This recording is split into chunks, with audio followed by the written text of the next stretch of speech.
ওনারা কথা বলবেন। এখন যখন জীর্ণ শীর্ণ একটা বকরি দেখা যায়, নবীজি বললেন, আবু বকর, এই বাড়ির ভিতরে যারা আছে তাদের বাড়িওয়ালার থেকে অনুমতি নিয়ে আসো। নবীজির অনুমতি পেয়ে সরকারে কায়নাত মুহাম্মদুর রাসূলুল্লাহ যখন বললেন, আবু বকর সিদ্দিক রাদিয়াল্লাহু তাআলা আনহু দরজাটা নক করলেন, কারা আল বাব, দরজা নক করলেন। ভিতর থেকে ক্ষীণ আওয়াজে বলা হলো, কে? বলে, আমরা মুসাফির পথিক মানুষ। বলে যে আচ্ছা ঠিক আছে, কি চান? বলে, আপনাদের এখানে কথা বলার মতো কোনো পুরুষ মানুষ কি নাই? বলে যে না, কোনো পুরুষ মানুষ। ওই ঘরে পুরুষ মানুষ সেই সময়ে ছিল না, কিন্তু আলহামদুলিল্লাহ এই যে স্বাধীন একটা দেশে এত 100 বছর পরেও আমাদের দেশে নেতৃত্ব দিবে এমন কোন পুরুষ মানুষ আমরা খুঁজে পাই না। কথা বলে না মুসলমান? আমি কথা বললে রাজনীতি হয়ে যাবে, সেই জন্য আমি সবই বুঝি, ওই জন্য ওদিকে যাই না।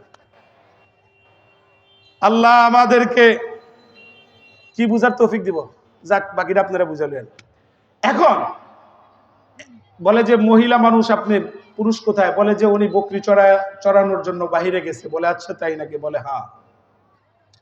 বলে আপনাদের বাড়ির উঠান, আপনারা তো উঠানই বলেন, এই যে উঠানে ছোট্ট বকরির বাচ্চাটা দেখা যায়, বকরি দেখা যায়, এটার থেকে আমরা একটু দুধ দহন করতে চাই। সুবহানাল্লাহ। ভিতর থেকে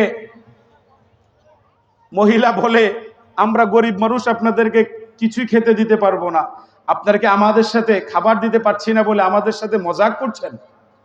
ছোট্ট এই বকরির বাচ্চা, জীর্ণ শীর্ণ, আমার স্বামী আবু মাহবাদ, আমার স্বামী তিনি হৃষ্টপুষ্ট যেইগুলো বকরি ছিল সেগুলো চড়ানোর জন্য নিয়ে গেছে, যেটা দুর্বল সেটা জীর্ণ শীর্ণ অসুস্থ দেখে এখানে রেখে গেছে, এটার থেকে আপনারা কিভাবে দুধ দহন করবেন? নবীজি বললেন, আবু বকর, মহিলাকে বলো অনুমতিটা শুধু যেন দেয়, বাকি কাজ কার? মুহাম্মদুর রাসূলুল্লাহ। বলে আচ্ছা ঠিক আছে। যখন বলছে, সরকারে কায়নাত মুহাম্মদুর রাসূলুল্লাহ নূরের হাত দিয়ে যখন উলানের মধ্যে দুটো হাত লাগিয়েছেন, সঙ্গে সঙ্গে দেখা গেল জীর্ণ শীর্ণ রোগা বকরির উলানটা দুধে।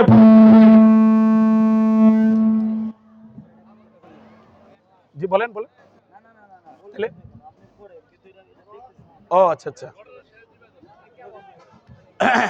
এই যে আলহামদুলিল্লাহ আমি দেখতে পাচ্ছি অনেক ভাই আমাদের দাওয়াতি আমন্ত্রিত অতিথিরা আসছেন।